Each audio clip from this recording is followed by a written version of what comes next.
बघा, नमस्कार. जर सायन्स तुम्हाला अवघड जात असेल, विशेष करून वनस्पती रोग आणि मानवी रोग, तर आता टेन्शन घ्यायचं काम नाही आहे. फक्त तुम्हाला या नंबरवर संपर्क करायचा 84 21 90 83 84 आणि आपली पेड PDF परचेस करायची. तसेच हा टेलिग्राम ID आहे, यावर सुद्धा तुम्ही संपर्क करून पेड PDF परचेस करू शकता. आता त्या PDFमध्ये कसं आपण नोट्स आहेत, कशा ट्रिक्स आहेत, त्याचा थोडासा डेमो इथे दाखवतो. तर पहा, वनस्पती रोग.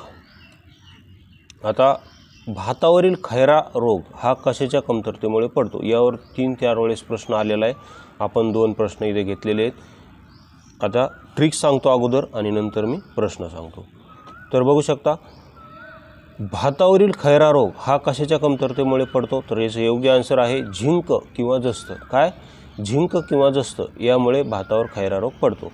तर याची ट्रिक्स अशी आहे की खैरा गावातील लोकांच्या आहारात भाताची कमतरता पडली म्हणून त्यांच्या शरीराची काय झाली? झीज झाली. ट्रिक्स काय आहे?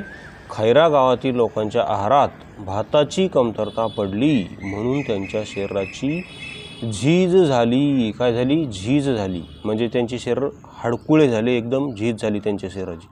मग आता असं का म्हणलं झीज झाली? त्याचं झी म्हणजे झिंक आणि ज म्हणजे जस्त. कारण झिंक किंवा जस्त याच्या कमतरतेमुळे पडतो, म्हणून झी म्हणजे झिंक आणि ज म्हणजे जस्त. तर यावर आलेले प्रश्न पाहता. तर प्रश्न काय आहे? MPSC PIQ पहा. तर तांदळावरील खैरा रोग हा कोणत्या खनिज द्रव्याच्या अभावामुळे पडतो? तांदळावरील खैरा रोग कोणत्या खनिज द्रव्याच्या अभावामुळे पडतो? STA 2018ला प्रश्न आला होता. तर याची योग्य आन्सर आहे जस्त. कारण ट्रिक काय केली आपण? ट्रिक्समध्ये जस्त बसतं. हे बघा, ट्रिक्स आहे झीज झाली. मग ज वरून सुरू होणारा ऑप्शन कोणता आहे? जस्त. लो आहे का? मॅग्नीज आहे का? तांबे आहे का? नाही.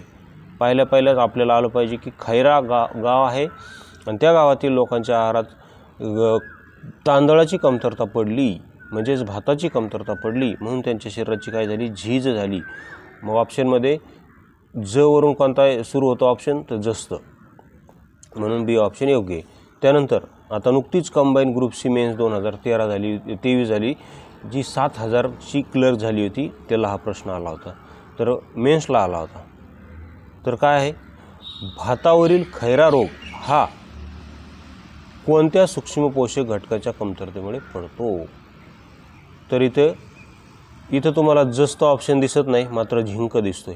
कारण झिंक आणि जस्त दोन्ही एकचे. आयोगाने यावेळेस इथं जस्त टाकला होता ऑप्शनमध्ये, यावेळेस झिंक टाकला. तरी तुम्हाला कन्फ्यूज व्हायचं नाही. आपण दोन्हीची ट्रिक केलेली आहे.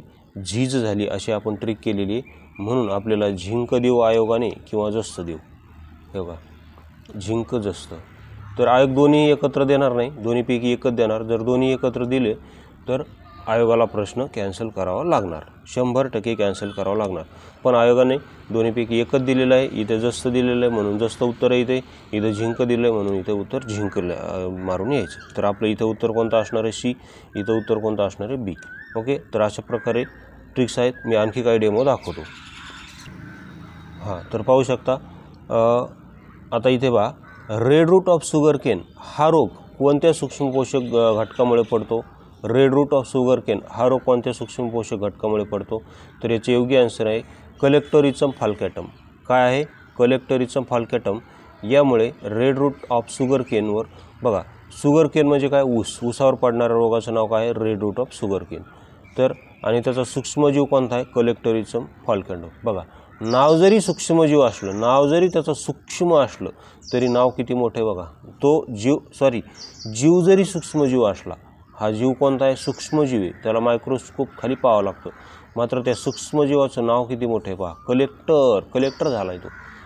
जीव जरी सूक्ष्म आहे तरी तो कलेक्टर झाला आहे बघा, कलेक्टोरिचम फाल्केटम. तर आता याची ट्रिक्सनुसार याला कसं लक्षात ठेवायचं? तर याची ट्रिक्स अशी आहे की ऊसतोड दाम्पत्याचा मुलगा, काय? ऊसतोड दाम्पत्याचा मुलगा हा कलेक्टर होऊन रेड दिव्याची गाडी घेऊन आला म्हणून त्याच्या बापाने सर्व गावाला शुगर वाटली. काय वाटली? शुगर वाटली.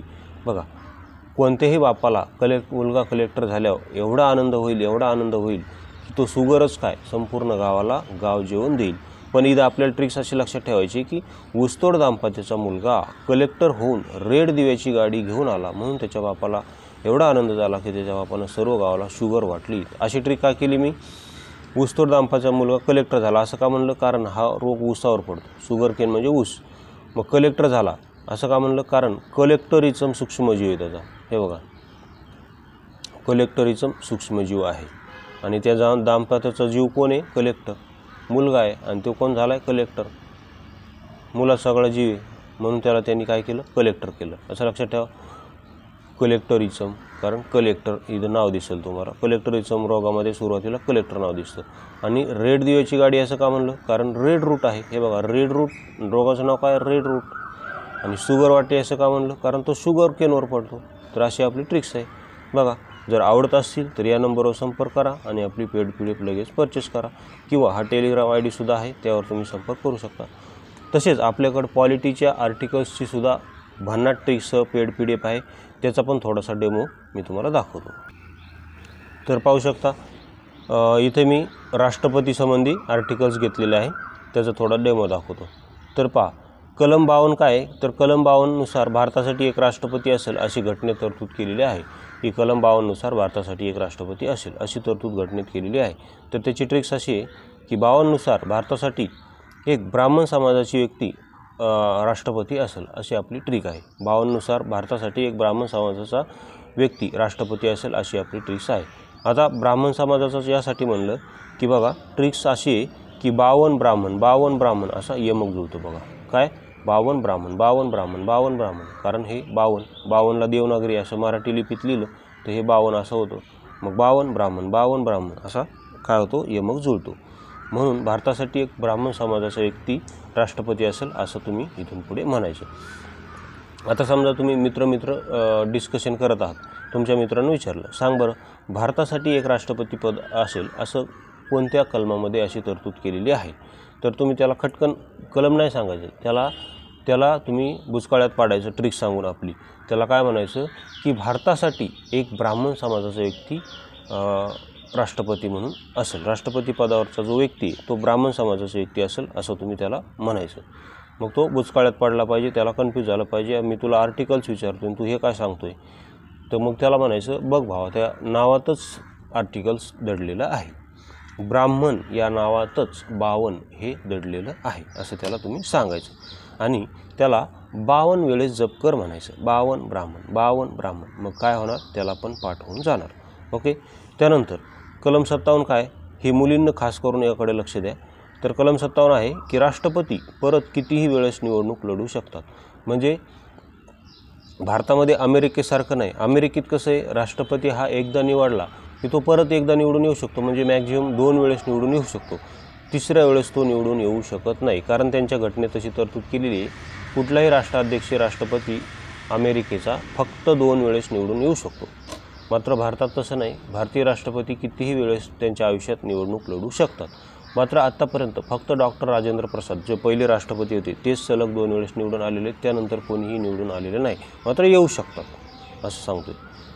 तर कलम 57 मध्ये तशी तरतूद केलेली आहे की राष्ट्रपती परत किती वेळेस निवडून येऊ शकतात. तर याची ट्रिक्स अशी आहे की 7 फार भारतीय स्त्रिया म्हणतात की मला 7 जन्म आणि जन्मोजन्म हाच पती पाहिजे.